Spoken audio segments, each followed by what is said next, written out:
Good day everyone. So today we will talk about the evaporation. So ano nga ba ang evaporation?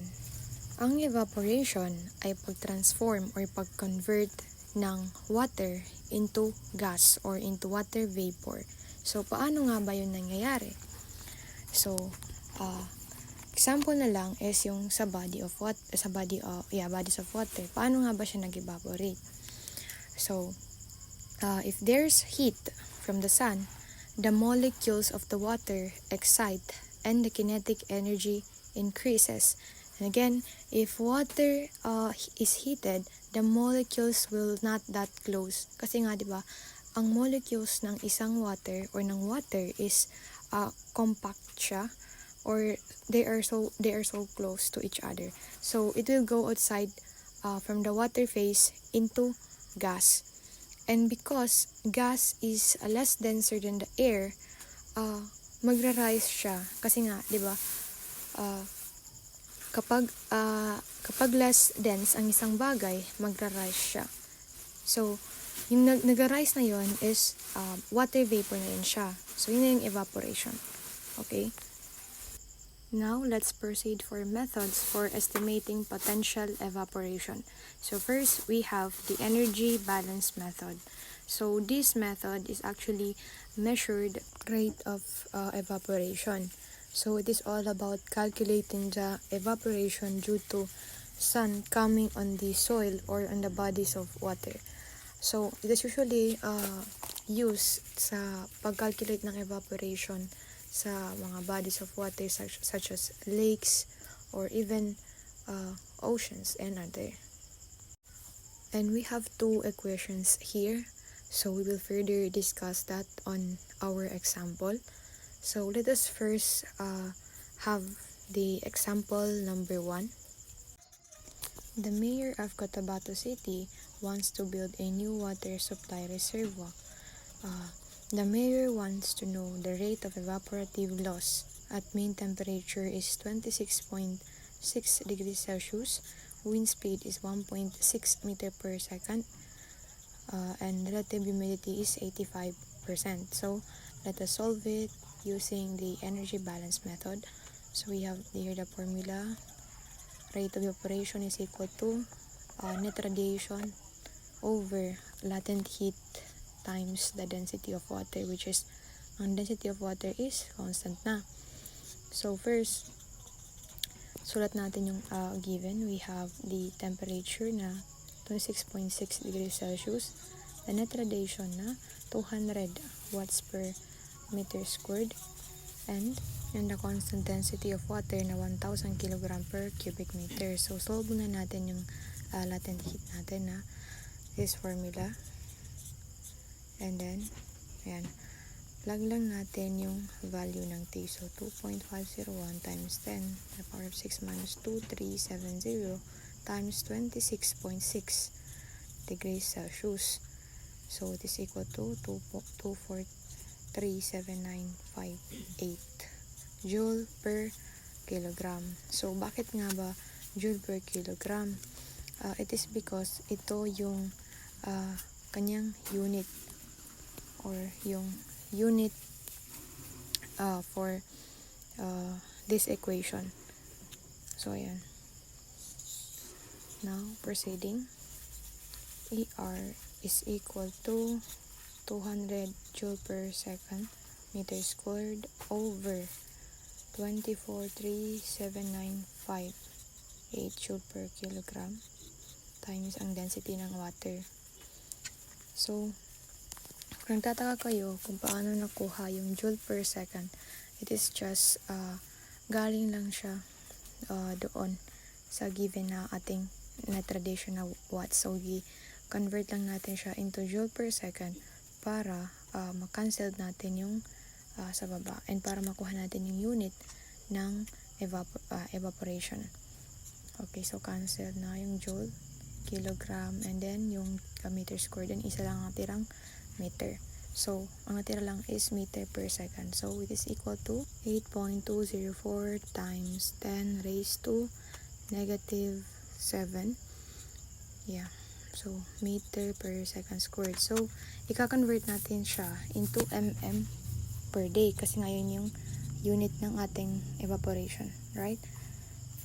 Rate of evaporation. So, i-times lang natin siya into every 1 meter, there's 1,000 mm. And, in every 1 day, there is equivalent 86,400 seconds. So, nagamali lang yung pagsulat. Pero, same pa rin ang solution. Pero nagamali lang ang pagsulat. So, it is equal to 7.09 mm per day. So, yan yung rate of evaporation using the energy balance method. For our next method, we have the aerodynamic method for evaporation. So, this method is actually, it measures also the rate of evaporation, but at this time, it is about the rate of evaporation due to air or wind. Okay, so yun lang yung pinaka-concept niya. So, it is important na alam natin kung ano ang unit ng kukunin natin based on here. Basahin lang natin dito para malaman natin kung ano yung unit ng ating equation. Okay. Now, isasolve lang natin yung same problem sa example number 1, but at this time, we will use the aerodynamic method.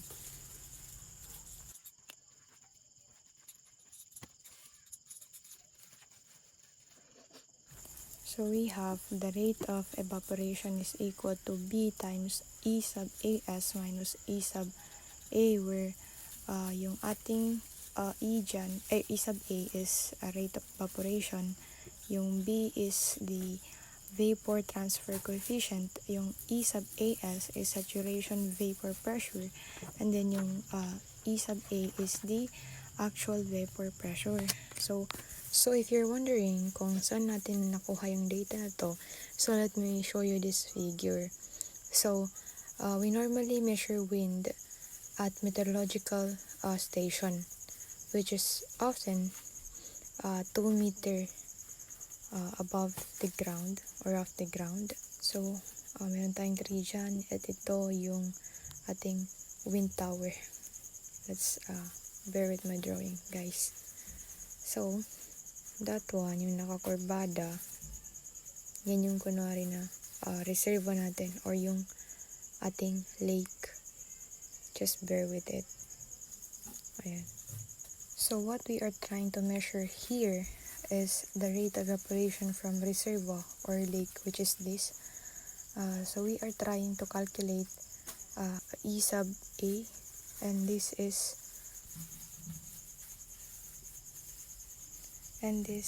yung elevation niya na 2 meters, which we mark as the Z sub 2. Ayan. G sub 2. And then, yan yung wind speed na U sub 2, or yung wind velocity or wind speed. And this subtle ripple here is our Z sub 0, which is constant siya, or usually siya na 0.03 centimeter. So, constant yan siya, guys. Yan yung ating Z sub 0.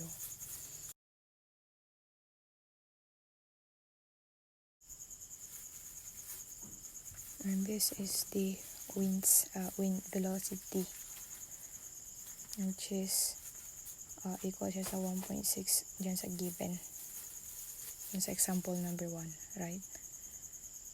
So, ito is the wind at elevation.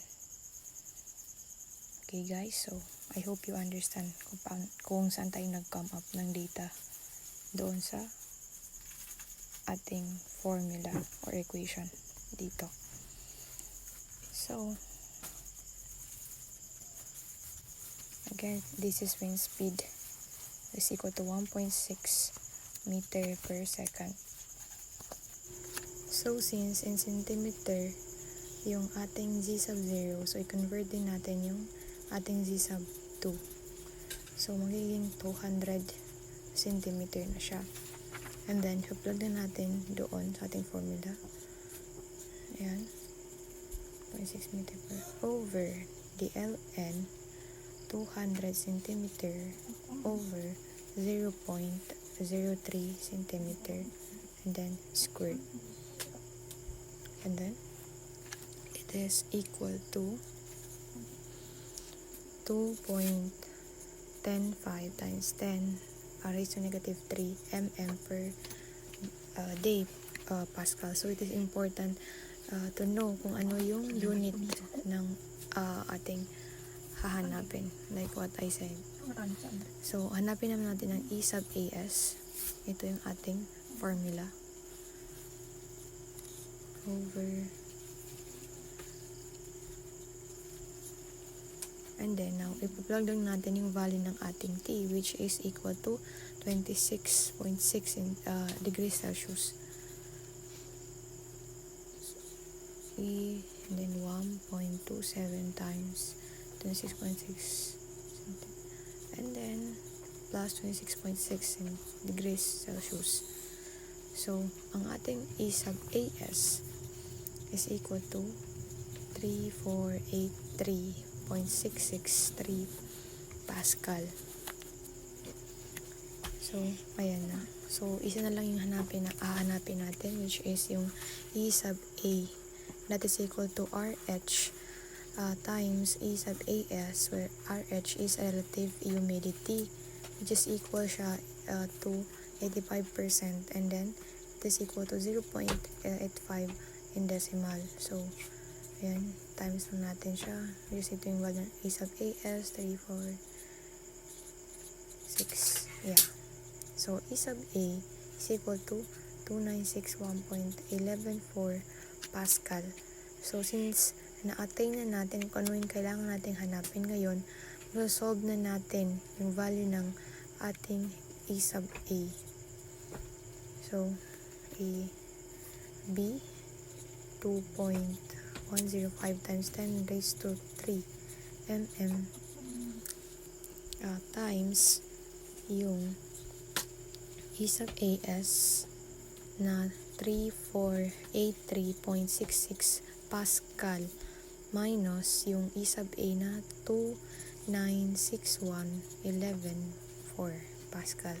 So since yung Pascal dito, Pascal yun dyan, and then maka-cancel din sila, bali matitira lang is mm per day, which is ang value or ang unit ng rate of evaporation. So ito na yung ating rate of evaporation using the aerodynamic method. Now, let us proceed sa pang number 3 na method, which is combined aerodynamic and energy balance method or the combination method. So, from the word itself, ito yung method na i-combine natin yung pag-measure ng rate of evaporation from sun and rate of evaporation from wind. Okay? So, tatandaan natin yung formula, itong dalawang to, para makuha natin ang rate of evaporation using the combination method. So, for this example, magbe-base lang din tayo doon sa previous problem. And then, now, sasolve natin siya using the combined method for evaporation. Okay? So, we have E is equal to a delta over delta plus gamma times E sub R plus gamma over delta plus gamma times E sub A, where yung ating gamma is a psychometric constant.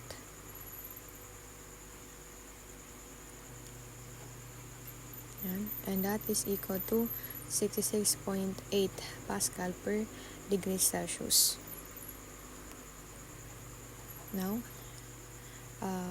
for delta is equal to 4098 times E sub AS over 237.3 times T squared. So, i-plug lang natin yung mga kailangan na i-plug. Ayan. And then over 237.3 times and then squared. And that is equal to 204.988 Pascal per degree Celsius. So, yun yung unit ng ating delta, Pascal per degree Celsius. So, now, since meron na tayong value ng delta, pwede natin makuha yung ating E using the combined method formula. So, E is equal to yung ating delta na 204.988 and then over ang ating delta and then plus the 66.8 na psychometric constant and then times E sub ER na 9. Ayan. And then plus yung ating 66 and then 2488 Pascal per degree Celsius plus yung 66.8 Pascal and then times sa ER na 1.100 mm per day. So, kung mapapansin natin, yung mga unit niya is mga cancel. Bale, ang matitira lang is mn per day, which is, yun naman talaga yung unit for rate of evaporation. So, by calculating it, we came up with the answer of 7.432 mm per day. So, yan na yung ating rate of evaporation using the combined method. So, here's another example using the energy balance method for evaporation. So, we are asked to calculate the energy method evaporation rate from an open water surface if the net radiation is 200 watts per meter squared and the air temperature is 25 degrees Celsius, assuming no sensible heat or ground heat flux. So, I think mas maganda if mano-mano natin siya i-solve. So, let's get started. Okay, so to solve this, kunin natin yung given or bigay natin yung given. So, we have the net radiation of 200 watts per meter squared and then yung yan. And then, ang temperature na 25 degrees Celsius and yung equal niya 2,441 kilojoule per kilogram. And then, yung density ng water which is constant na 997 and we can also use 1,000 kilogram per cubic meter for constant for density of water. So, we have ER na yan yung missing. So, to solve this, plug lang natin siya. Since, ayan. And then, 2,441 kilojoule per kilogram times 1,000 joule per 1 kilojoule para ma-convert natin sa into joule. And then, yung density ng water. So, as we can see here, may mga cancel na tayo. So, 1 watts is 1 joule per second. Sulat muna natin siya. Ayan. And then, multiply natin din. Cancel out. Pati yung kilogram. So, it would be equal to 243367700 joule per cubic meter. So, it would be equal to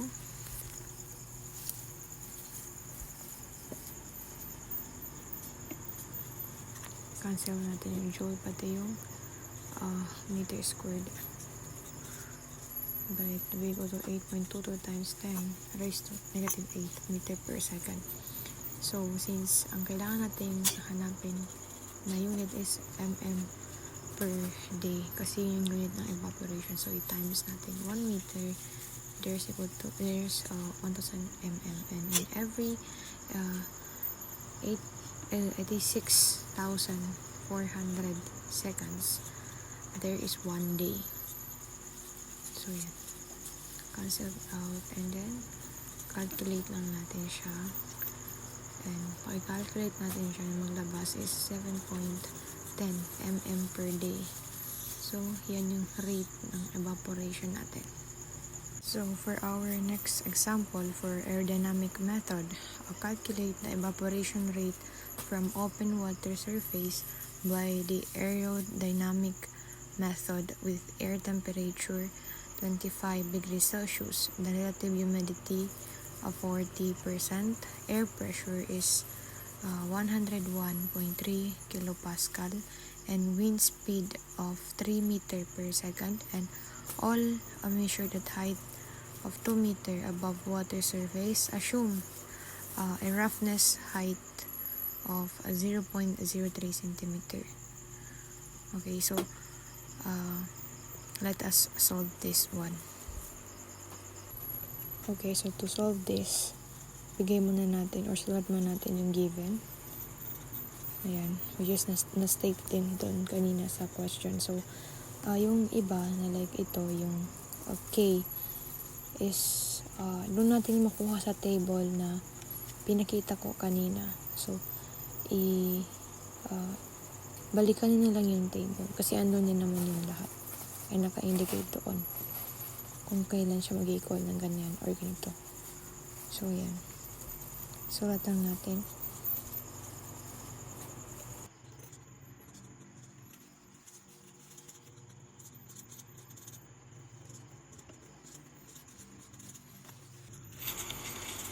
Okay, so, yun yung hinahanap natin, E sub A. So, E sub A is equal to B times E sub AS minus E sub A. So, first, kunin muna natin yung value ng B. So, as you can see, iba ang gagamitin natin formula compared doon sa unang na ginamit natin. Kasi, nagbabayo din siya sa question. Okay, so this time, ito yung gagamitin natin na formula. Okay, so, plug na natin yung mga value niya.